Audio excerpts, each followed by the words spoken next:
Friends, ये story का आखिरी भाग है।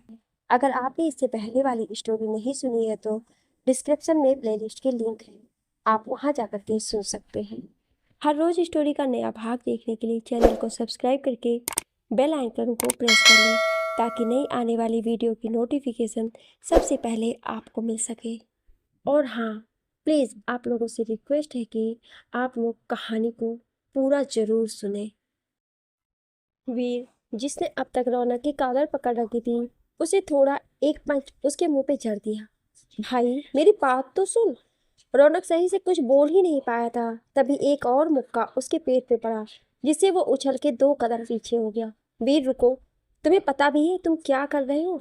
वानी ने वीर का हाथ पकड़ा और रोकते हुए बोली, मगर वीर ने उल्टा एक तिरछी नजर उस पर डाली और बिना उसकी तरफ देखे हुए बोला, सब कुछ छुपाने वाले ही आज हमें आईना दिखा रहे हैं।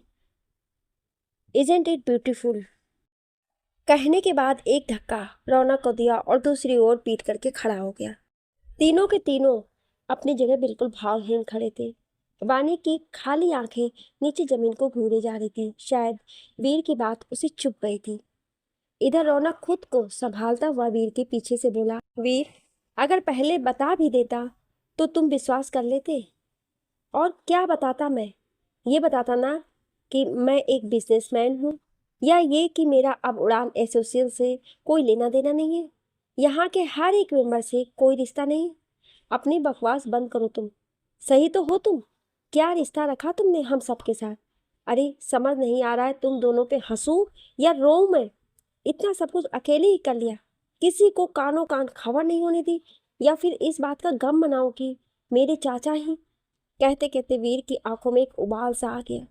वाणी ने झटके से वीर की बाजू को अपनी तरफ मोड़ा और उसकी आंखों में आंखें डाल बोली, क्या पता चला तुम्हें? बोलो, जल्दी बताओ। ओ गॉड, अगर अगर तुम्हें पता चला टीके के बारे में तो घर में सब लोग, और क्या वो सब सेफ हैं? और तुम्हें पता कैसे चला ये सब? क्यों, मुझे कैसे मालूम होगा? मैं तो बेवकूफ हूँ? अचानक जैसे वीर के दिमाग में कुछ खटका।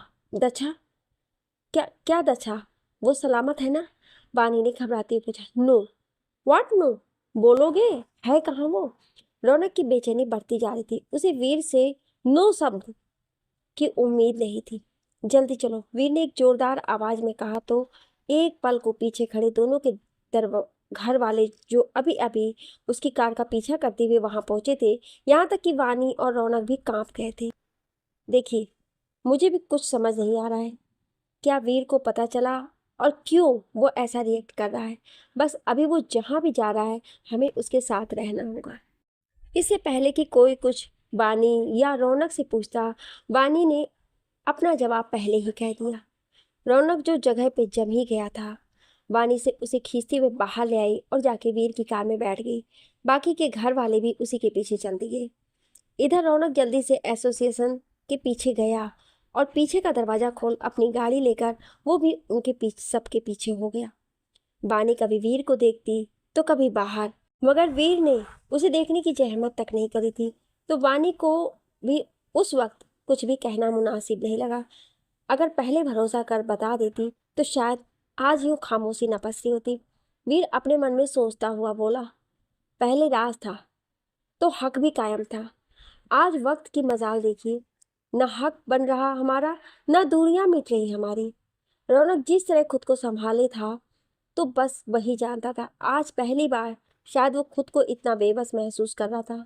रह रह कर उसके दिमाग में यही आ रहा था, जिस तरह दर्श की मौत हुई थी शायद आज उसकी दछा भी। अचानक ही उसकी गालों पे बूंदे लुढ़क आई। एक नजर उसने मिरर पे डाली तो वो धारा और तेज हो गई। रौनक ने जोरदार ब्रेक लगाए और एक तेज चीख के साथ अपना सर स्टीयरिंग से सटा लिया। ब्रेक की वजह से अभी ने कस के ईसा का हाथ पकड़ रखा था, जिसे अब ईसा ने घूरते हुए झटक दिया। ओए, हाथ ही तो पकड़ा है, खा नहीं जाऊंगा, अभी ने बड़ी ही मासूमियत से कहा। इतना डरते हो तो फिर क्यों चल दिए पीछे? वैसे भी मैंने थोड़ी ना बोला था तुमको आने के लिए। अरे ईसा, देखा ना भैया कितना परेशान होकर निकले थे। अगर डिग्गी में बैठकर पता नहीं लगाते तो पता कैसे चलता? बुद्धू, इतना भी नहीं समझती? अभी हाँ पता है, और कितनी खुसुर फुसुर कर रहा है। अगर भैया ने देख लिया ना तो वो ऐसे ही निकाल देंगे और घर एसोसिएशन छोड़ आएंगे। पागल, देखेंगे नहीं सुनेंगे। अभी ईसा का हाथ दिखा के हंसने लगा, पर जब ईसा ने भौवें चढ़ाई तो एकदम चुप हो गया। दिनेश मजे से कुर्सी पे बैठे अपने पैर हिला रहा था। दाएं हाथ में पकड़ी सिगार को होठों तक ले ही जाने वाला था कि उसकी नज़र दछा पड़ गई, जो गुस्से में बैठी उसे ही घूरे जा रही थी। उसके माथे से रिश्ती खून की धारा एक तरह से दिनेश को सुकून पहुंचाने का काम कर रही थी। यहाँ तक कि उसके बाल भी बिखर गए थे। देखकर ही पता चल रहा था कि उसके साथ कितनी हाथापाई हुई है। उसकी जगह अगर कोई और लड़की होती तो शायद अब तक बेहोश पड़ी होती। हाय, ये जहरीली निगाहें, पर कमबख्त ये तिरनेस का कुछ बिगाड़ नहीं सकती। अब ये तो आदत पुरानी हो चुकी होगी तेरी, तो इस आदत को ही बदल ले या बदलवा देगा ये तिरनेस। कहने के साथ ही उसने अपने हाथ में पकड़ी सिगार फेंक दी और नई निकाल के जला ली। अबे ओ, तेरी तो जानवरों तक की औकात नहीं, मेरी आदत को तू बदलेगा? अरे शक्ल देख जाके, सुबह सुबह जो खिलौना निकाल के आता है ना, बिल्कुल वैसी ही शक्ल है तेरी। तिरने झटके से उठ खड़ा हुआ और दशा के पास जाके खड़ा हो गया। अचानक से दशा की चीख उस पूरे माहौल में गूंज गई। सुन रे, तेरी बकवास न सुननी है तिरने इसको। मैंने ना तेरी प्यारी दोस्त को इधर बुला लिया है, फिर दोनों साथ में खेलना मस्ती करना, मगर यहाँ नहीं वहाँ। तिरने से कस के दशा के पैरों की उंगलियों को दबाया और नीचे इशारा करते हुए कहा, बहुत ही तेज वेग से बहता झरना जो आगे जाके गहरे, बेहद गहरे समंदर से मिल रहा था। दशा को झटके से वहीं छोड़ वो अपनी कार से कहीं चला गया। दशा, यह आवाज दशा के कानों में पड़ी तो उसने सामने देखा। ना चाहते हुए भी उसकी आंखों के कोर भीग गए, मगर चेहरे के भाव अभी भी शून्य थे। दशा की नजर पीछे पड़ी तो हैरानी से वो उधर ही देखने लगी। आद्या, मानस, सृष्टि जी, रश्मि जी, प्रवीण जी और आगे वीर बानी सब उसी की ओर बढ़ रहे थे। फिर भी वो किसको तलाश रही थी। तभी किसी के बोल सबके कानों में पड़े, welcome welcome hearty, welcome to all of you. स्वागतम सबका। बूढ़ी बाबा, इधर तो सब आ धमके, अब ये बालक तिरनेस किधर छुपेगा, बचा लो कोई से। तिरनेस अपने चेहरे पे बड़ी ही इनोसेंट सी स्माइल लेके आया, पर वो स्माइल भी उसकी क्रूरता को मिटा नहीं पा रही थी। अब वो सबके सामने था, कुछ गुस्से में तो कुछ नासमझी के भाव से उसे देख रहे थे। तिरनेस अपने हाथ आपस में चिपकाते ही बोला, अरे हटो हटो सब, देखो कौन आ रहा है, रौनक बाबू, हमारी सिमरन का राज। तो क्या बोल रही है, जनता बताती जाए, आज एक पिक्चर यही है। पीछे से किसी ने रौनक को धक्का दिया तो वो मुंह के बल सबके बीच जमीन पर गिर पड़ा। ट्विस्ट, पिक्चर होगी खून से भरी, लाशों से खड़ी, मस्त प्रकृति भी है, पानी भी झरझर बह रहा है, ऊपर से कितने सज्जन लोग हैं इधर, है ना भाभी माँ। दिनेश रश्मि जी के पास आते हुए बोला, पर रश्मि जी तो एकदम सदमे से खड़ी थी, उनके मुंह से तो बोल ही नहीं फूटे। इस पर मानस ने तुरंत रिएक्ट करके दिनेश के कंधे को झट धक्का दिया और कहा, दूर हो जा, समझा, नहीं तो तेरी हालत आज तेरी सोचने समझने से बाहर की होगी। हाँ, ये बेइज्जती नहीं सुनेगा, बब्बर शेर के इलाके में उसी पर झपटा मारना। वैसे ये शेर चाहे जहां भी रहे, राज तो इसी का होगा, और यहाँ क्या, तुम्हारे घर में भी शेर का ही राज था, भूल गए क्या? जब बार बार मेरी तरफदारी करते थे ना, ये तो उस वक्त सोचना चाहिए था। सुर ताल छेड़ते हुए, अब पछताए का हो जब चिड़िया चुग गई खेत। दिनेश अपनी बात पूरी करता कि मानस घुटनों के बल गिर पड़ा, साथ ही उसके पैरों से खून भी बहने लगा था। देखा चूजे, तुम खिलाड़ी हो गए सो हो गए, पर दिनेश गेम चेंजर है। अब उसने एक सरसरी निगाह चारों ओर डाली और जाके किंग साइज सोफे पे बैठ गया, जो कि वहीं रखा हुआ था। दूसरे शब्दों में कहें तो उसने रखवाया था। वहां खड़े जितने भी थे सबका टारगेट तिरनेस ही था, पर गार्ड्स की गिरफ्त में होने पर वो कुछ कर भी नहीं सकते थे। अचानक ही तिरनेस की नजर वीर और बानी पर जाकर रुक गई। वीर नीचे जमीन को घूरे जा रहा था, पर इस पल उसकी आंखों में गुस्सा नहीं, नमी थी, जो पानी से छुपी नहीं थी। वहीं दछा बेबस निगाहों से पास पड़े रौनक को देखे जा रही थी, जो इस वक्त कुछ नहीं कर सकता था, कुछ भी नहीं। तुम दोनों की शादी मैंने इसलिए नहीं करवाई थी कि वो प्यार मोहब्बत का चक्कर हो जाए, समझा? थोड़ा रुक कर तिरनेस वीर को घूरते हुए बोला। अपने बॉस का इशारा पाते ही गार्ड ने वीर को टीके की ओर धकेल दिया। इससे पहले कि वो टीके तक पहुंचता, वीर ने फौरन एक गार्ड की गन उसके हाथ से छीनी और हमलाबाजी शुरू कर दी। देखते ही मानस और रौनक, जो शायद इसी फिराक में थे, उन्होंने भी वार करना शुरू कर दिया। एक गुंडा जो रश्मि जी के पीछे से अटैक करने वाला था उसे बानी ने कस के थो डाला। वाह भाभी, that's why you are my inspiration. Aadya खुशी से बोली ही थी कि तभी किसी ने उसके बाल खींच के जमीन पर पटक दिया। चुप लड़की, बहुत चपड़ चपड़ करती थी, पता नहीं खुद को क्या समझ के उछला करती थी। वैसे कहीं दूर से उड़ते उड़ते ये खबर आई थी तिरनेश को कि इसने भी एक चूजा फंसा लिया है। तिरनेश बेशर्मी से अपनी आखिरी लाइन बोला ही था कि एक तड़ाक की आवाज सबके कानों में गूंजी, जो और किसी ने नहीं, रश्मि जी ने तिरनेश को मारा था। तिरनेश की तो हवाइयां उड़ चुकी थी, वही अब सबकी नजरें रश्मि पर जा टिकी थी। इधर आद्या को बानी के मम्मी पापा ने संभाला और कार में ले जाके बिठा दिया, क्योंकि टीके के गाछ ने मौका देखकर दोबारा से सब कुछ अपने हाथ में लिया था, तो उनका ध्यान इस पर गया ही नहीं।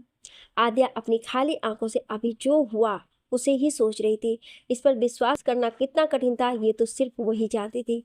कितनी खुश थी वो उस वक्त जब तिरनेश पहली बार उसके सामने इंडिया आया था, और आज वो आईने से रूबरू हो रही थी। फिर उसने कुछ सोचा और बाहर निकलने लगी तो खुसर फुसर उसके कानों में पड़ी। डरते हुए आद्या ने पीछे की डिग्गी खोली तो ईसा और अभी को देख उसकी आंखें हैरानी से बड़ी हो गई। तुम दोनों यहाँ कैसे? उसका सवाल सुनते ही बेचारे दोनों एक दूसरे की ओर देखे, फिर कंधे उचका के आंखों ही आंखों में सुलह की और बोलना शुरू किया।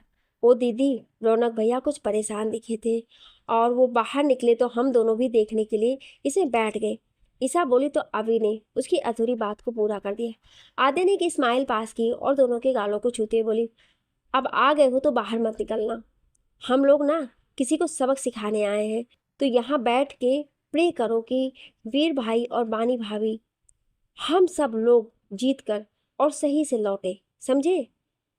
हाँ, सब समझ गए दीदी, बेस्ट ऑफ लक। हम लोग यहीं शांति से बैठेंगे। अभी और ईसा ने अपनी मुंडी हाँ में हिलाई तो आद्या बेफिक्र होकर वहां से सबके बीच में आ गई। तुम वो तिरनेस ही हो ना जिसे मैं जानती थी, जिसकी तारीफ करते मेरे बच्चे नहीं थकते थे, जिसने लंदन जाने से पहले हमारी कितनी मदद की थी, जो भाभी माँ की बात यहाँ तक कि हर महाजन की बात को सराखों पर रखता था। लेकिन यहाँ यहाँ तुम महाजन के नाम पर कलंक लग रहे हो, सिर्फ कलंक। रश्मि जी ने नफरत से कहा तो तिरनेश, जो पहले से उन्हें घूर रहा था, अपने मसे को रगड़ने लगा और बोला, साली बुढ़िया चुप कर, फालतू की बात कर रही। और मैं महाजन नहीं, तिरनेश खुराना हूँ, समझी? तुम महाजनों ने दिया क्या मुझे? अरे सब बता दिया ना, तो यही बेहोश ना हो जाना। कहते हुए वो हंसा और वीर के पास जाकर बोला, इसके बाप को मारा तिरनेश ने, और ऐसे मारा कि साले तुम लोगों को लगा बेचारा चल बसा। सुना भाभी माँ, तेरे भगवान समान पति को मैंने मारा था, मैंने। वीर के कानों में तिरनेश के कहे शब्द ही गूंज रहे थे। उसने तिरनेश की कॉलर पकड़ी और दांत पीसते हुए कहा, क्यों मारा मेरे पापा को? क्या मिला ये करके? बोल जल्दी, वरना तू अभी पड़ा होगा। ए हटाओ इसको, हट साला। टीके ने वीर को ढकेला तो वानी की ओर जा गिरा।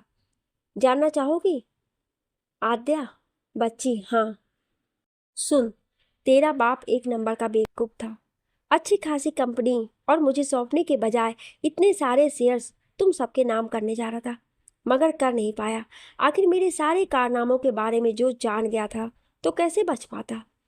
मेरे को जल्दी से बाहर निकाला था। यहाँ ना तिरनेश बोर हो चुका था, मुझे कुछ मज़ा नहीं आ रहा था इधर। साला बहुत नाटक करना पड़ता था, ऊपर से वही एक कंपनी। लंदन में था मस्त जुगाड़, और देख आज सब कुछ है मेरे पास। और ये तो कुछ भी नहीं, ये जो बहुरानी बना के लाए हो ये भी तिरनेश के कहने पे बनी। जब इसको इतना प्रेशर दिया, बानी के मम्मी पापा की ओर जाते हुए वो बोला, अरे इनको तो मैं भूल ही गया। दर्श याद है ना, वही साला बहुत तड़पा के मारा था उसको। वो ना मरता, बस किसी के कहने पर आ गया केस लड़ने, वो भी मेरे खिलाफ, तिरनेश के खिलाफ। अच्छा चलो बता ही देता हूँ कि क्या हुआ था उस दिन। कोई रस्म थी उसकी, हाँ हल्दी की रस्म। उसी दिन आया था और उसी दिन हमेशा के लिए चला गया। जैसे जैसे तिरनेश बोल रहा था वैसे ही वीर के हाथ की मुट्ठियां कस रही थी। वहीं बानी की मम्मी का तो रो रो के बुरा हाल हो चुका था। सोचा था इस लड़की को महाजनों की बहू बनाऊंगा। वैसे भी इसकी पुरानी दुश्मनी है तिरनेश से, आखिर इसी ने तो मेरा माल जब्त करवाया था। इन महाजनों को खल्लास करूंगा तो हमेशा के लिए नाटक खत्म, और नाम नाम आएगा बानी राय। मेरा बदला भी पूरा इससे। मगर साला पता नहीं कैसे पधार गए सब। अब सब मरोगे सब के सब। कहने के बाद जैसे ही त्रिनेश वीर और बानी की ओर मुड़ा, सीधा मुक्का उसके जबड़े पे पड़ा, जिससे एक तेज खून की धारा निकल के सीधे जमीन पे जा गिरी। ऐ साले, तेरी इतनी हिम्मत! कमीनों, कर क्या रहे हो तुम लोग? पकड़ो इसे! पर त्रिनेश के ऑर्डर को बहुत देर हो चुकी थी, जब तक सब गार्ड्स के चंगुल से छूट चुके थे। तो इतना कैसे गिर सकता है? तूने जितने पाप किए हैं, उतना कहीं ज्यादा हकदार है तू मौत का। और आज सिर्फ मैं नहीं, बल्कि सब तुझे तड़पा के मौत देंगे। भाई, यू आर रॉकिंग। ऐसे ही कूद डालो इनको। आद्या गाड़ी के बोनट पे बैठे वीर को चेयर अप करती हुई बोली। वानी ने दछा, रश्मि और सृष्टि जी को संभाला और एक जगह ले जाके खड़ा कर दिया, तो आद्या भी उधर ही चली गई। वानी इतना गम अकेले ही सह लिया। रश्मि जी ने वानी को देखते हुए पूछा, आज गम का आखिरी दिन है, आप उधर देख रही हैं? वीर को इशारा करते हुए। वो कभी गम को मेरे आसपास फटकने भी नहीं देगा। एक दिलकश स्माइल देती हुए वानी बोली, तो आद्या और दछा हुटिंग करने लगी और वानी मानस रौनक का साथ देने चली गई। वीर के आगे त्रिनेश की पावर खत्म होती जा रही थी। उसके अधिकतर गुंडे गिरे पड़े थे, बाकी के वो भी लुढ़कने की कगार पे थे। ए वीर, वीर बेटा रुक जा बेटा। क्यों? तू तो टीके है ना, तुझे क्या डरना? तू तो कितना संस्कारी बालक है। त्रिनेश खुराना है तू, और आज तू गिड़गिड़ा रहा है। ये तुझे सूट नहीं कर रहा है। कहने के साथ ही वीर ने त्रिनेश को अधमरा कर दिया, और इसी के साथ ही उस पूरे माहौल में सन्नाटा छा गया। गुंडे तो खत्म ही हो गए थे, साथ ही त्रिनेश खून से लथपथ नीचे पड़ा था। पानी ने पीछे से उसके कंधे पे हाथ रखा तो वीर ने पास में ही पड़ी गन उसके हाथों में सौंप दी और कहा, यही चाहती थी ना तुम? देखो, आज वो तुम्हारे कदमों के सामने पड़ा है, जो करना है कर लो। मगर बानी टीके को ध्यान देने के बजाय बस वीर को ही देखे जा रही थी। अचानक ही उसके ओंठ हिले। दुश्मन तो ये तुम्हारा भी है, तो मैं अकेले ही क्यों? बल्कि सिर्फ मेरा ही नहीं, ये तो यहाँ मौजूद हर शख्स का दुश्मन है। इधर त्रिनेश का चेहरा खून से सना था। आज उसका गुमान, उसका गुरूर भी उसको नहीं बचा सकता था, ना ही उसका सबसे जरूरी रुपया। वानी ने अब त्रिनेश को देखा तो ना जाने उसे क्या हुआ। पंजे के बल बैठकर वानी ने त्रिनेश के बाल पकड़े और ऊंची आवाज में बोली, कुछ इसी तरह तूने भी भाई को पकड़ा था उस दिन। बिल्कुल इसी तरह वो भी बेजान से पड़े हुए थे और उनके आंसू तक निकल आए थे, पर तेरे मुंह से सिर्फ चीखें निकलेंगी, सिर्फ चीखें। अब तक कुल मिला के सारे लोग वहां आ चुके थे। जहां आद्या मानस के बगल में थी, वहीं रौनक दछा को संभाले हुए था। वानी के मम्मी पापा के आंसू आज तेजी से बह रहे थे। और सिर्फ तुझे हम सबकी बददुआ ही नहीं, ना जाने और कितनों का खून किया होगा जो आज तो इस हालत में है। पर दर्श भाई तो अच्छे थे ना, तू क्यों मार दिया? बोल, कुछ सांसें ही बचा दी होती। उनकी जिंदगी में तो खुशियां आने वाली थी, पता था ना तुझे, फिर भी तूने। इसके आगे वानी के शब्दों ने उसका साथ छोड़ दिया था। चेहरा पूरा आंसुओं से भीगा था, शायद पुराना जख्म आज फिर हरा हो गया था। कहने के साथ ही वानी ने त्रिनेश का सर 2-3 बार जमीन से लड़ा दिया। पर वो कहते ना, बुरे और क्रूर इंसान को मौत भी जल्दी नसीब नहीं होती। वानी ने वीर की दी गई गन से 2 गोलियां त्रिनेश के जख्मी बदन में उतार दी और उसी हिस्से को अपने फुटवियर से दबाते हुए बोली, ऐसे ही तड़पाया था ना भाई को, उनकी आखिरी सांस तक। अब तू भी तड़प और मर। त्रिनेश की चीखें उस माहौल में थी जिन पे रहम खाने वाला कोई नहीं था। कुछ देर बाद वो चीखें भी आनी बंद हो गई और उसके शरीर से हलचल भी। पर बानी अब भी उसकी बॉडी में एक के बाद एक गोलियां डाली जा रही थी, जब तक उसके मम्मी पापा ने उसको कस के गले नहीं लगाया। बेटा, मर चुका है वो हमेशा के लिए। अब सब कुछ अच्छा होगा, बहुत अच्छा, बानी के पापा ने कहा तो वो कुछ देर सुबकती रही, फिर जाके गाड़ी में बैठ गई। कुछ देर बाद सब हॉस्पिटल में थे और जो कुछ भी बाहरी चोटें थी उनका ट्रीटमेंट करवाने के बाद घर के लिए रवाना हो चुके थे। रही बात टीके की बॉडी की, तो ऐसे बेजान और क्रूर शरीर पर अब चीलों का राज था, जिन्होंने मांस का एक कतरा भी नहीं छोड़ा था। महाजन पैलेस। सब एक दूसरे से मिलके जाने ही वाले थे कि रौनक ने सबको रोक लिया। आप लोगों ने कुछ पूछा नहीं, इसका मतलब ये नहीं कि कुछ छुपा रहा हूँ, मुझे भी कुछ बताना है।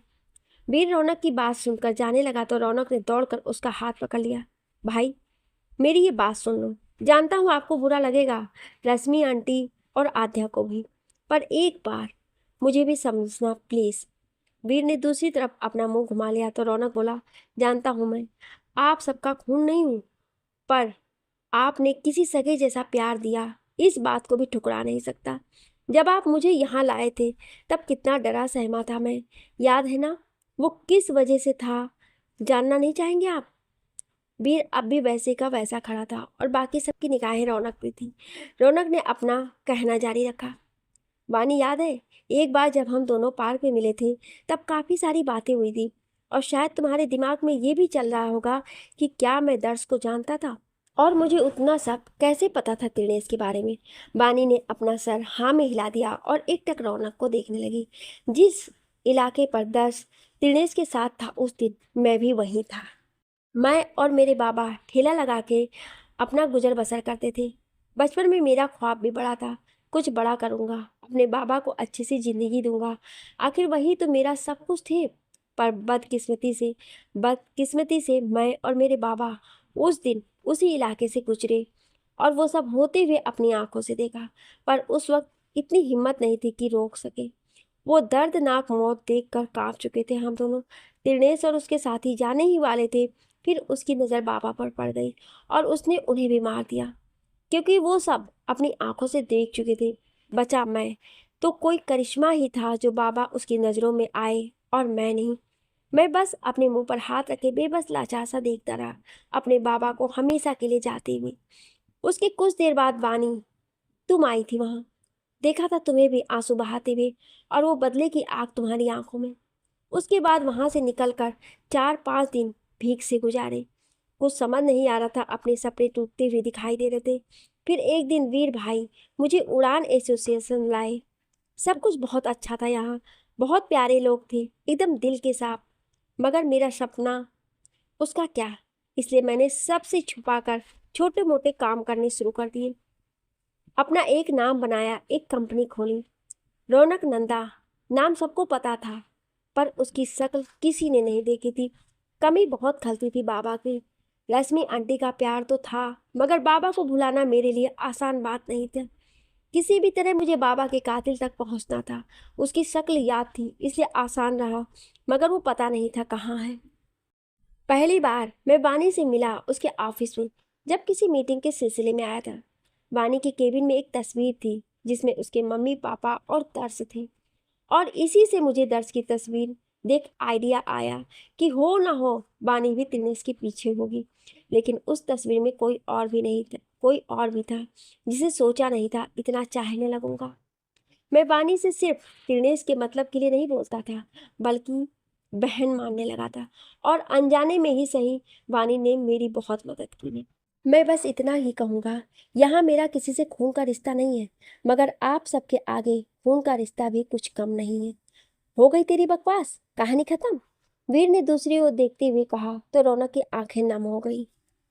कोई कुछ और कहता उससे पहले ही रश्मि जी ने उसे गले लगा लिया और उसका सर सहलाते हुए बोली, हम सब तो कब से तुम्हारे साथ थे, और तुम उड़ान एसोसिएशन ही नहीं बल्कि हर उन बच्चों के लिए प्रेरणा का स्रोत हो जो बेघर हैं, अनाथ हैं।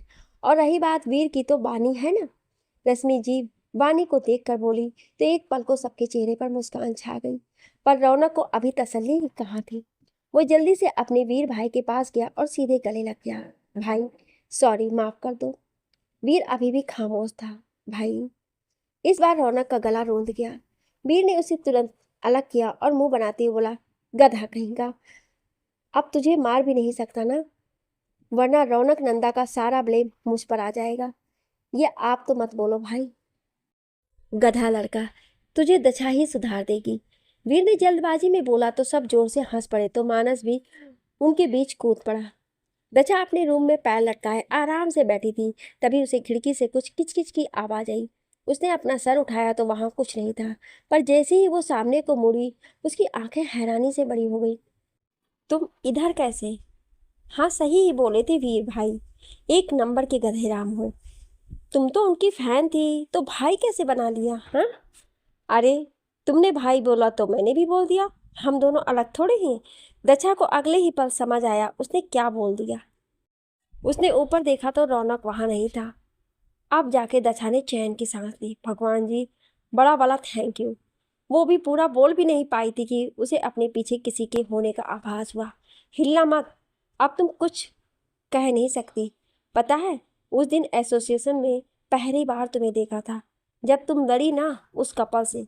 कसम से हंसी तो आई थी तुम्हारे पागलपन पर। यार, ऐसे कौन लड़ता है फंक्शन में। लेकिन एक बात ये भी है, दीवाना कर गई थी उस दिन मुझे। और उस दिन से लेकर आज तक तुम्हें इतना चाहने लगे कि देखो, तुम भी मेरी चाहत के रंग में डूबने लगी हो। रौनक के मदहोशी भरे शब्दों ने दशा को कुछ कहने के काबिल ही नहीं छोड़ा था। उसके अधरों पे एक सुकून भरी मुस्कुराहट थी। दशा तुरंत पलटी और रौनक के सीने से खुद को छुपाकर बोली, इसी चाहत को हमेशा के लिए बरकरार रखना चाहोगे? मुझे दशा गुप्ता से दशा रौनक नंदा बनाओगे? हमेशा के लिए सिर्फ मेरे बनकर रहना चाहोगे? इससे आगे दशा कुछ कहती रौनक ने उसके माथे पर अपने होठों की मुहर लगा दी और बोला, यस मेरी लड़ाकू, हमेशा हमेशा के लिए। इधर वानी रश्मि जी और आद्या के पास बैठी थी।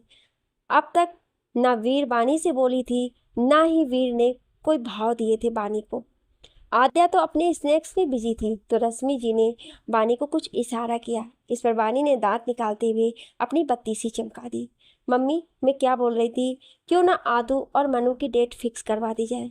मैंने देखा है इन दोनों को, बहुत बनती है दोनों में। हाँ वानी, मैंने भी देखा था इन दोनों को गार्डन में। आज ही पंडित जी को बुलवाते हैं। उसी टाइम मानस कुछ समय के लिए वीर के कमरे में रुका हुआ था, जो सीढ़ियों से उतरकर पीछे ही खड़ा था। उसने जब सुना तो फुदक कर आगे आ गया। हाँ आंटी, मैं रेडी हूँ। बाकी आद्या का पता नहीं। मानस आद्या के स्नैक्स खाते हुए बोला तो आद्या ने बिल्कुल किसी बच्चे की तरह अपना पैकेट पीछे कर लिया और बोली, मैं भी रेडी हूँ। मुझे भी मज़ा आता है इनके साथ लड़ने में।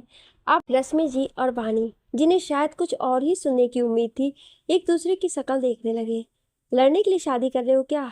रश्मि जी दोनों को अजीब तरीके से बोली तो दोनों एक पल को रुके, फिर खिलखिला उठे। आंटी, नो फिकर, व्हेन मनु इज हियर। मैंने अपने पापा को पहले ही बता दिया था और वो कल आ रहे। सोचा तो था सरप्राइज होगा, पर पहले ही कबाड़ हो गया। कहते हुए मानस ने अपना पाउट बना लिया। मम्मी बड़े फास्ट निकली ये तो, लेकिन इन दोनों के साथ कोई दो और भी है। वानी मुस्कुराती बोली, तो दोनों को कल बुला लिया जाए फिर।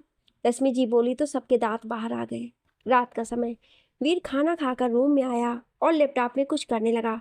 थोड़ी देर बाद लैपटॉप बंद करके बेड पर जाके लेट गया। कुछ ही मिनटों बाद वानी आई तो देखा ब्लैंकेट वीर ने पूरा सर से तान रखा था। दबे पैरों वो वीर के पास गई और झटके से कंबल हटा दिया। वीर ने उसको घूरा तो वो जल्दी से बोली, नाराज हो? पता है, तब भी ऐसा सवाल। मन ही मन वीर बोला और वापस से कंबल तानने को हुआ तो वानी ने वापस खींच लिया। उठो। क्या? वीर की भवें सिकुड़ गई। हाँ उठो अभी। वानी बिना किसी भाव के बोली और वीर की बाजू पकड़ के उठाने लगी। पर ये क्या, इतनी मशक्कत करने के बाद भी बेचारी वीर को हिला नहीं पाई। इधर वीर ने एक नज़र वानी के मुखड़े पर गौर किया और उसके उसी हाथ को झटके से अपने ऊपर कर लिया। अब वानी का सर वीर के सीने पर था। उसने जल्दी से अपनी बाहें वीर के इर्द गिर्द कर दी और धीरे से बोली, सॉरी, अब ऐसा कभी कुछ नहीं होगा, पक्का। वीर ने कुछ नहीं कहा तो वानी ने अपनी मुंडी ऊपर उठाई। अब भी गुस्सा हो? अब तो सॉरी भी बोल दिया। वानी इतना ही बोली थी कि वीर ने उसके माथे पर अपनी मुहर लगा दी और उसको कस के थाम लिया, मानो अब कभी छोड़ा तो बहुत दूर चली जाएगी वो। थोड़ा सा गुस्सा आया तो था, पर ज़्यादा देर नाराज थोड़े रह सकता हूँ। वैसे एक बात पूछती थी, पहले वादा करो कहीं जाओगी तो नहीं? क्यों? और कहाँ जाने की बात? वादा तो करो पहले। हाँ बोलो। त्रिनेश ने हमारी शादी उसकी मर्जी से करवाई, तो अब वो रहा नहीं, तो क्या अब तुम चली जाओगी? इसका जवाब मैं कल दूंगी। वानी बोली तो वीर ने उसे कस के पकड़ लिया और मन ही मन सोचा, जाके तो दिखाना, 2-3 जड़ दूंगा उसी वक्त। मैंने ऐसे पूछ क्या लिया, कल बताऊंगी, जैसे कोई मीटिंग करने जा रही खड़ूस राय। अगले दिन रौनक, दछा, मिस्टर गुप्ता, मानस, आद्या, वीर, वानी, रश्मि जी और मिस्टर तन्ना, मानस के पापा, हॉल में बैठे बातें कर रहे थे। जी, मनु ने मुझे बताया था आद्या के बारे में, आज देख भी लिया, और जब मियाँ बीबी राजी तो क्या करेगा काजी। मिस्टर तन्ना की बात पर सबके चेहरे खुशी से भर उठे, और इस बार एक नहीं बल्कि 2-2 जोड़े होंगे। क्यों रौनक अच्छा? रश्मि जी ने कहा तो दोनों के चेहरे बड़ी वाली स्माइल आ गई। पंडित जी, जो कि वहीं बैठे थे, बोले, आज से ठीक 7 दिन बाद की तिथि बड़ी ही शुभ है। पंडित जी की बात पूरी होने से पहले ही वीर मिठाई का डिब्बा लेके बांटने गया।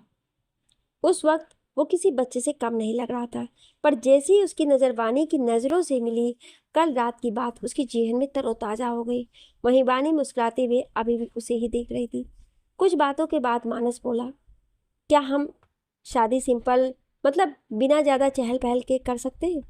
आद्या एक टक नज़रों से अपने मान जी को देखने लगी तो मानस ने मुस्कुराते हुए अपनी पलकें झपका दी। रश्मि जी, मिस्टर गुप्ता और मिस्टर तन्ना ने अब रौनक दछा को देखा तो उन दोनों ने अपना सर हिला दिया। 2 दिन बाद महाजन पैलेस और उड़ान एसोसिएशन में खूब धूम मची थी। जहां एसोसिएशन में बच्चों की किटिर पिटिर सुनाई दे रही थी तो दूसरी ओर लग रहा था सारी कलाकारी आज ही बाहर आने वाली है। सजावट का सारा काम आखिर उन्होंने अपने जिम्मे जो ले रखा था, और जो वर्कर्स वीर ने रखे थे उन पर तो बच्चों के आर्डर बरस रहे थे। पैलेस में शोर तो ज्यादा नहीं था, पर भागम भाग वहां भी कम नहीं थी। बीचों बीच हाल में दछा और आद्या की हल्दी हो रही थी। उसकी दूसरी छोर पे रौनक मानस पर्दे से झांकने की कोशिश कर रहे थे तो आद्या फिरकी लेते हुए जोर से बोली, ये पर्दा हटवा भी दो भाभी, कोई फायदा तो रहने वाला नहीं। होने वाले दूल्हे बड़े ही वेशवर हैं। बेचारे दोनों के दोनों खिसिया गए, पर रौनक को पीछे हटना मंजूर नहीं था। हाँ फिर भाई हटवा दो, जरा हम भी तो देखें कैसे हल्दी का नूर फीका पड़ रहा है चांद से मुखड़े के आगे। तो इनकी बकैती हो गई चालू। यार ये इतनी रोमांटिक बातें आती कहाँ से? दक्षा बोली तो रौनक का मुंह खुल गया और बाकी सब हंसने लगे। बाकी की मेहंदी, संगीत और बची रस्में उड़ान एसोसिएशन में होनी थी, जिसमें सिर्फ परिवार के सदस्य थे, और शादी भी चकाचौंध से कोसों दूर होने वाली थी। आखिर ये आदू की मुराद थी जिसे मानस कैसे ठुकराता। इधर वानी और वीन इन सब चक्करों में इतना थक गए कि याद ही नहीं रहा दोनों को आपस में कुछ बात भी करनी थी। और आज का दिन सबसे खास था। आद्या और दशा दोनों ने ही लाल बनारसी साड़ी को बहुत ही कम ज्वेलरी के साथ पेयर करा था। सर पर जूड़ा जिस पर से लाल नेट की चुनरी डाल रखी थी, और उसी के हिसाब से ना बहुत ज़्यादा ना ही कम मेकअप, मतलब कुल मिला के दोनों ही एलिगेंट लग रही थी। दोनों रूम में बैठी बातें कर रही थी तभी रश्मि जी और मिस्टर गुप्ता अंदर आए।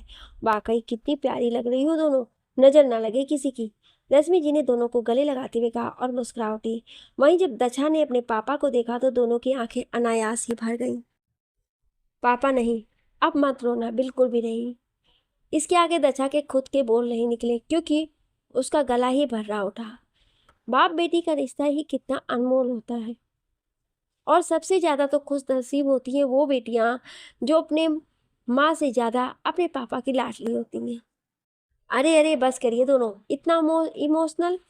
कोई मुझे भी रोने का रीज़न दे दो, अब तो मुझे भी रोना है। बानी जो अभी वहाँ आई थी उसकी बात सुन दोनों रोते रोते हंसने लगी। आज बानी के तो क्या ही कहने, फ्लोरल ब्लाउज के साथ नेट की फ्लोरल साड़ी जिस पर बालों का हल्का सा कर्ल, आंखों में काजल और बहुत ही हल्का सा मेकअप, कानों में मैचिंग इयररिंग्स, साथ ही होठों पर लाइट पिंक लिपस्टिक। हाय यार, मतलब शादी मेरी है पर लग तो तू कातिलाना रही है। आज तो वीर भाई के होश भागता। भाभी एक नंबर लागे छी। दशा की रही सही कसर आत्या ने पूरी कर दी तो वानी ने हंसते हुए दोनों की लिपस्टिक को थोड़ा डार्क किया और बोली, परफेक्ट, अब तुम रेडी रहो दूल्हों को बेहोश करने के लिए। वानी ने कहा तो सब हंसने लगे। रौनक और मानस के आने के बाद कुछ और रस्में हुई और दुल्हनों को नीचे बुलाया गया। दोनों दुल्हनों के आगे हाथ बढ़ाया और मंडप पे ले गए, जहां रौनक ने सफ़ेद शेरवानी के साथ ऊपर से ऑरेंज कोटी डाली थी, साथ में ऑरेंज ऑरेंज सेहरा। वहीं मानस ने रेड और ग्रीन कॉम्बिनेशन की शेरवानी पहनी थी जिस पर ग्रीन सेहरा था। दूल्हे वाला लुक लड़कियों के दिल के तार झंझनाने के लिए काफ़ी था। बैकग्राउंड म्यूजिक से आती पॉजिटिव वाइब्स माहौल को खुशनुमा बना रही थी। दिन सगना दा चढ़िया, आओ सखिया नी वेहरा सजया, हाँ मेरा सजना मिलया सजना मिल बधिया, नी साजन डोली लेके आओना नी वेहरा सजया। वानी की नजरें वीर को ढूंढ रही थी, पता नहीं पर आज उसे बिना देखे चैन नहीं मिला था। मुझे ढूंढ रही हो? वानी ने बगल में देखा तो देखती रह गई। सफेद पैजामे और हल्का गुलाबी कुर्ता जिसकी स्लीव्स को कोहनी तक फोल्ड करा था वीर ने, गुलाबी कोटी जिसके पीले बटन उसके आकर्षण को बढ़ा रहे थे। एक हाथ में घड़ी तो दूसरे में कड़ा, और बालों को अच्छे से सेट किया हुआ था। अगर कोई रिश्तेदार लड़की वहां होती तो पक्का वो फ्लर्ट शुरू कर देती, और अगर कोई फैन होता तो तौबा तौबा, पलके तो झपका लो। वैसे खुद को आईने में देखा? वीर ने कहा तो वानी के होंठ मुस्कुरा उठे। तारीफ थोड़ी कर रहा हूँ, बल्कि ये बता रहा हूँ कि कितनी, मतलब अब तुमको बुराई भी खुद की सुननी है। वीर ने परेशान करने के मुंह से कहा। हाँ पता है, तुम्हारी आंखों से देखा खुद को, और पता है क्या, बहुत ज्यादा प्यारे लग रहे हैं हम दोनों साथ में। ओहो, तो आज मिसेस बानी राय महाजन मुझसे फ्लर्ट करने की मूड में है। नॉट बैड, हाँ, वीर ने कहा और आई विंक कर दी तो दोनों ही साथ में हंस दिए। अब वर वधू की मांग में सिंदूर भरे और मंगलसूत्र पहनाए पंडित जी रौनक और मानस को देखकर बोले, मेरा सजना मिलिया, सजना मिलिया, सजना मिलिया, हाँ ओहो, विवाह संपन्न हुआ। आज से आप चारों पति पत्नी हैं। जाइए अपनों से बड़ों का आशीर्वाद लीजिए। दिन सगुना दर चढ़िया, सजना मिल बधिया, नी साजन डोली लेके आना, नी बेहरा सजिया। सबने खाना खाया, उसके बाद जो गिने चुने बड़े बूढ़े आए थे वो भी अपने घर चले गए। अब बचे थे सिर्फ परिवार वाले, तो सबने थोड़ा आराम करने का सोचा, तो फिर कल विदाई भी तो करनी थी। अगले दिन ढोल के और शहनाई पैलेस के बाहर बज रही थी, तो एसोसिएशन के सारे बच्चे उछल कूद कर रहे थे। उन बच्चों को मस्ती में देख कोई भी रोना नहीं चाहता था, पर आंखों में नमी फिर भी उतर आई। इतना क्या रोना, जब मन करे चले आना, वैसे भी सबका घर ज्यादा दूर नहीं है। वानी के पापा बोले तो सबके होठों पे प्यारी सी स्माइल आ गई। रौनक, दच्छा हमारे साथ नहीं रह सकती क्या? मतलब तू तो ऑफिस जाएगा तो वो अकेले बोर नहीं होगी? इस बार रश्मि जी अपनी भवें चढ़ा के बोली। नहीं नहीं आंटी, एसोसिएशन से थोड़ी ही दूर पर एक बढ़िया सा फ्लैट खरीदा था मैंने, और दशा के पापा यानी पापा जी भी अब हमारे साथ ही रहेंगे। ओ भाई, मतलब फ्यूचर प्लानिंग, वानी चिढ़ाते हुए बोली, तो वीर जो कि उसके पास ही खड़ा था धीरे से बुदबुदाया, हमारी ही प्लानिंग का कोई प्लान नहीं है। चलो फिर आज ही बताती हूँ मैं। वानी भी वीर के पीछ जैसे बोली, तो वीर ने कुछ नहीं कहा, पर मजा दोनों को आ रही थी। उसी दिन रात को बड़े से होटल में रिसेप्शन रखा गया था। पहले तो आद्या और दशा दोनों ने ही मना कर दिया। फिर जब रश्मि जी और मिस्टर गुप्ता ने समझाया कि शादी में ज्यादा लोगों को बुलाया नहीं गया था, इसलिए रिसेप्शन जरूरी है, तब जाके दोनों माने। Blue moon light hotel. सामने बड़े से स्टेज पर आद्या, मानस और बगल में रौनक, दच्छा बैठे थे, जिन्हें आने वाले लोग गिफ्ट्स दिए जा रहे थे। आद्या ने ब्लू रॉयल गोटेदार साड़ी कैरी की थी, तो मानस ने ब्लैक कुर्ते पैजामे पर ब्लू शॉल डाल रखी थी, जिसमें जोड़ी दोनों की शानदार लग रही थी। रौनक ने ग्रीन कुर्ता पैजामा पर जहां व्हाइट शॉल डाली थी, वहीं दच्छा ने रौनक से ट्विनिंग करते हुए ग्रीन बनारसी साड़ी पहनी थी। चारों के रॉयल लुक वाकई कमाल के थे। मेहमान आपस से बात कर रहे थे, तो बच्चे या तो डांस या फिर खाने के स्टॉल के पास खड़े मिलते। लंच के बाद सभी इधर उधर बातें कर रहे थे।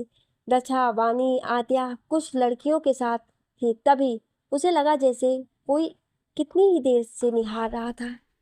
उनकी नजरें गेट की तरफ गईं, तो चेहरे पर मिले जुले भाव आ गए। सबसे अलग होकर वो तेजी से बाहर भागे। दर्श, सिर्फ यही शब्द उसके गले से निकले और कस के दर्श को अपनी बाहों में कैद कर लिया। दर्श, वो दर्श ही था। चेहरे पर आज अलग ही नूर था उसके। मैं तो तुझे आने वाली जिंदगी के लिए गुड लक कहने आया था, और ये पागल लड़की।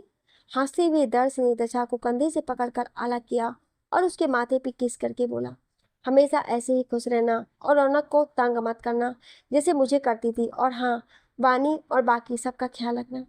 दशा कुछ नहीं बोली, एक बार और उसके सीने पर टिक कर उसको महसूस करती रही। जब रौनक की आवाज उसके कानों में ना पड़ी, दशा क्या हुआ, ऐसे क्यों खड़ी हो, कोई है क्या इधर? कुछ नहीं, ऐसे ही आई थी बाहर घूमने। तो चलो, अंदर बुला रहे हैं तुम्हें सब। रौनक दशा को ले जाने लगा, तो दशा ने एक बार पलट कर देखा। दर्श उसे हाथ हिलाकर अलविदा कह रहा था। दशा की आंखों के कोर भीग गए और उसने भी मुस्कुराकर अपना हाथ हिला दिया। कुछ देर बाद सब वापस आ चुके थे। थके होने के कारण जल्द ही सब नींद के आगोश में चले गए, चार लोगों को छोड़कर। सुबह आद्या की आंख खुली तो उसकी नजरें मानस की नजरों से जा मिली।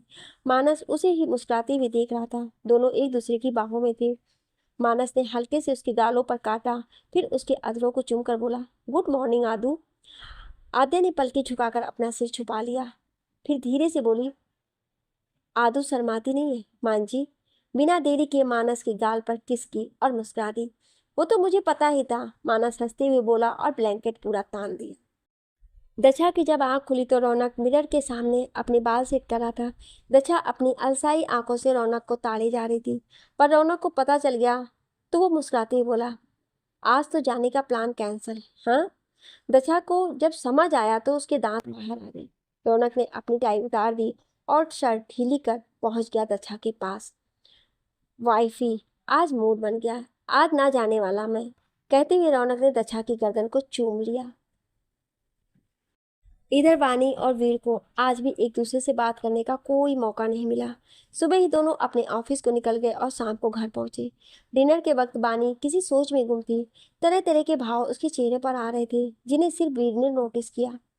वीर कमरे में पहुंचा तो वानी सोफे पर बैठी उसी का इंतजार में थी। दोनों की नजरें आपस में उलझी तो वीर कुछ पूछता उससे पहले ही वानी बोल पड़ी, वो तुम उस दिन पूछ रहे थे ना, मैं जा रही हूँ या नहीं। हाँ तो मैंने सोचा क्या। वानी जानबूझ के उसे परेशान कर रही थी, जिसमें उसे खूब मजा आ रहा था कि तुम उल्लू चंद हो, और खुद ही हंसने लगी। वीर ने उसका हाथ पकड़कर खींचा और सोफे पर गिराकर खुद उसके ऊपर झुकते हुए बोला, वानी परेशान कर रही हो। और इससे पहले वानी कुछ बोल भी पाती, वीर ने ठुड्डी ऊपर उठाई और उसे डीप किस करने लगा। वानी की आंखें हैरानी से बड़ी हो गईं। बेचारी का सारा मजा फुस हो गया। कुछ पल वीर हटा तो वानी तुरंत उठ खड़ी हुई। ये क्या था, बताना तो चाहिए था ना करने जा रहे हो। ठीक है, तो अब मैं वही करने जा रहा हूँ। पर तुम भूल रही हो, तुम्हें कुछ कहना था, वीर हाथ बांधते हुए बोला। अब वानी का मन हो रहा था यहाँ से निकल ही नहीं, क्योंकि आज उसकी हालत बहुत खराब हो चुकी थी वीर के इस एक्शन से। वानी ने खुद को शांत करा और नजरें नीचे किए बोलने लगी, मैं तो ऐसे ही मजाक कर रही थी, कहीं नहीं जा रही। मैं तुम्हें चिढ़ाने का इतना अच्छा मौका मैं गंवाना नहीं चाहती थी। इसकी सिर्फ एक ही वजह है, होना नहीं चाहती थी तुम्हें कभी। अपनी बची लाइफ को अब तुम्हारे साथ ही गुजारना है, हमेशा के लिए तुम्हारा ही होना है। जितनी शिद्दत से तुमने मुझे चाहा है, उतनी ही वफा अब मुझे भी निभानी है। लड़ते झगड़ते कब तुम्हारी हो गई पता ही नहीं चला। और ये बस इसलिए नहीं कि तुमने त्रिनेश को मारा, मेरा साथ दिया, बल्कि तुम्हारी फिक्र, तुम्हारा अपनापन, तुम्हारा गुस्सा सब मेरे इस दिल में समा गए। और आज मैं ये गर्व से कहती हूँ, जो वानी राय किसी से नहीं डरती थी, वो वीर महाजन से अब डरने लगी है। बदल दिया तुमने। अब वानी राय महाजन हो चुकी है।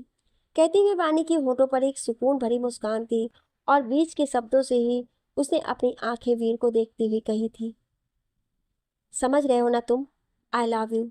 वानी राय महाजन लव्स यू। वीर ने बिना देरी के उसके होठों को चूमना शुरू कर दिया, जिसमें अब वानी भी उसका साथ दे रही थी। अगर तुम ना करती ना, तो भी मैं तुम्हारी एक नहीं सुनता, लेकिन मैं तो अपनी खड़ूस राय से प्यार करता हूँ और हमेशा करता रहूंगा। वीर ने कहते हुए उसके माथे पे अपनी मुहर छोड़ी और उसे बेड तक ले गया। खिड़की से आती मध्यम रोशनी दोनों के प्यार को अनंत बना रही थी। 1 महीना होने को आया था। इस बीच आद्या और दशा ने खुशखबरी दे दी थी। आद्या, जो शुरुआत से ही वानी को अपना आइडियल मानती थी, वानी के इस सजेशन पर अपना बिजनेस स्टार्ट किया, जिसमें वानी और मानस ने उसे पूरा सपोर्ट किया। जी तोड़ मेहनत कर आद्या ने उसे संभाला और उसका नाम रखा मान्या क्लोथिंग ब्रांड, जिसका नतीजा ये निकला कि उसे आने वाले event entrepreneur of the year में इनविटेशन मिला। और यही नहीं, वो वानी और रौनक के साथ उसमें नॉमिनेट भी थी। ट्रॉफी कोई और नहीं बल्कि वीर को ही देने के लिए बुलाया था। So ladies and gentleman, now the most awaited trophy of the year. और ये अवार्ड देने के लिए हम बुलाना चाहेंगे most famous personality and honour of Udaan association, Veer Mahajan. Good evening all. Entrepreneur of the year goes to one and only Vani Rai महाजन। वीर ने बहुत ही खुशी के साथ वानी को ट्रॉफी दी। वानी ने सबका शुक्रिया अदा किया और इवेंट एंजॉय करने लगी। रश्मि जी, वानी के मम्मी पापा, सबको बहुत गर्व था वानी पर। अब तो वो और बढ़ गया। सबने उसे कांग्रेचुलेट किया तो वानी से ज़्यादा तो वीर खुश था उस शाम।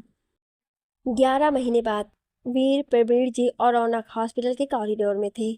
जहां वीर इधर उधर परेशानी से चक्कर काट रहा था, वहीं वानी के पापा और रौनक उसे दिलासा दे रहे थे तीनों का ध्यान बच्चे की किलकारी से टूटा। सामने देखा तो डॉक्टर हाथ में गोलू मोलू सा बेबी लिए मुस्कुरा रही थी। कांग्रेचुलेशन, आपको बेटा हुआ है। डॉक्टर की बात सुनते ही जिन चेहरों पर परेशानी थी उन पर अब खुशी की लहर आ गई। वीर ने बेबी को लिया और अपने सीने से लगा लिया, उसका माथा चूम लिया। कितना खुशी का पल था ये उसके लिए। पर वीर जी बानी के पास आए और उसका सर सहलाते बोली, आज मेरी बानी कितनी बड़ी हो गई है। बहुत खुशी हो रही है तेरे लिए मुझे। सब कुछ है आज तेरे पास। अब तो ऐसे ही हमेशा खुश रहना। तब तक रौनक भी आ गया। पापा, मैं आपके लिए आपकी बानी ही रहूंगी, चाहे कुछ भी हो जाए। वानी की बात सुन दोनों ही मुस्कुरा दिए। कुछ देर बाद वीर आया तो दोनों ने वहां से जाना सही समझा। पता है वानी, आज मैं बहुत बहुत बहुत ज़्यादा खुश हूँ, सबसे ज़्यादा खुश। मैं भी। आज हमारी फैमिली पूरी हो गई। लेकिन अब मैं तुमको टाइम नहीं दे पाऊंगी, क्योंकि मेरा सारा वक्त हमारे जिगर के टुकड़ों पर निकलेगा। चलेगा, लेकिन मुझे आता है तुमसे वक्त निकलवाना। वीर बोला तो दोनों ही खिलखिला दिए। कुछ टाइम बाद नर्स भी उन दोनों को बेबी दे गई। वीरवानी घर पहुंचे तो रश्मि जी और सृष्टि जी ने बहुत ही धूम से दोनों का स्वागत किया। जहां दक्षा की गोद में एक लड़की थी, वहीं आद्या और मानस ने एक लड़के को गोदी ले ली थी। पूरे परिवार में अब बस खुशियां ही खुशियां थी। सब नए बेबी को खिलाने में बिजी थे। तब मानस के पास किसी का कॉल आया। सबसे दूर होकर उसने कॉल रिसीव किया। भाई, कहा था ना, जब दिलरुबा मिलेगी सबसे पहले आप ही को बताएंगे। तो मिल गई क्या? मानस चहकते हुए बोला। और नहीं तो क्या, पर सबाना तो नहीं। जारा जरूर मिली है, बिल्कुल किसी ख्वाब की तरह हंसी है वो। किसी तस्वीर के जैसा नूर है उनका। मासूमियत का पर्दा है उनके मुखड़े पर। और अरे बस बस, आऊंगा कल मिलवाना जरा हमें भी उनसे। मानस ने उनसे पर जोर दिया तो कियान के दांत बाहर आ गए और मानस हंस दिया। 3 साल बाद वीर ने वानी को पीछे से घेरा हुआ था। उसके कंधे पर अपनी ठुड्डी जमाए आईने में वानी को निहारा था। वानी उस वक्त अपने बाल संवार रही थी। तुम्हारी हरकतें, अब अगर कोई दूसरी लड़की आई ना ऐसे चिपकने तो देखना तुम। उसको तो कुछ नहीं, लेकिन तुम पक्का जाओगे। कहाँ मम्मा? वीर तुरंत दूर हो गया और वेदांश के पास बैठती बोला, मम्मा बता रही थी कि अब से हम दोनों में से कोई शैतानी नहीं करेगा, वरना डांट पड़ेगी। वीर मासूम सा फेस बनाते हुए बोला।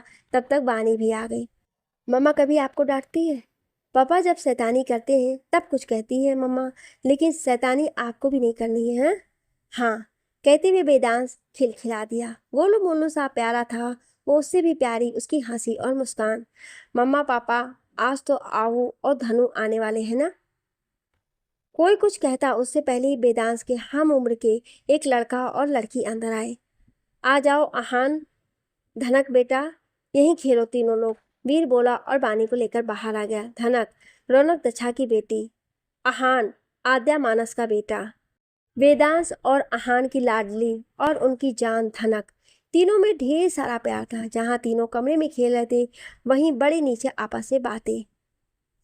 अब बानी की केबिन में तस्वीर सिर्फ वो उसके मम्मी पापा, दक्षा और दर्श नहीं, बल्कि वहाँ वेदांश और वीर, रश्मि जी, आद्या, आहान और मानस, रौनक, धनक और दक्षा। वानी के मम्मी पापा और दर्श उसकी अलग से तस्वीर थी, जो उन सब के एक होने का दावा कर रही थी।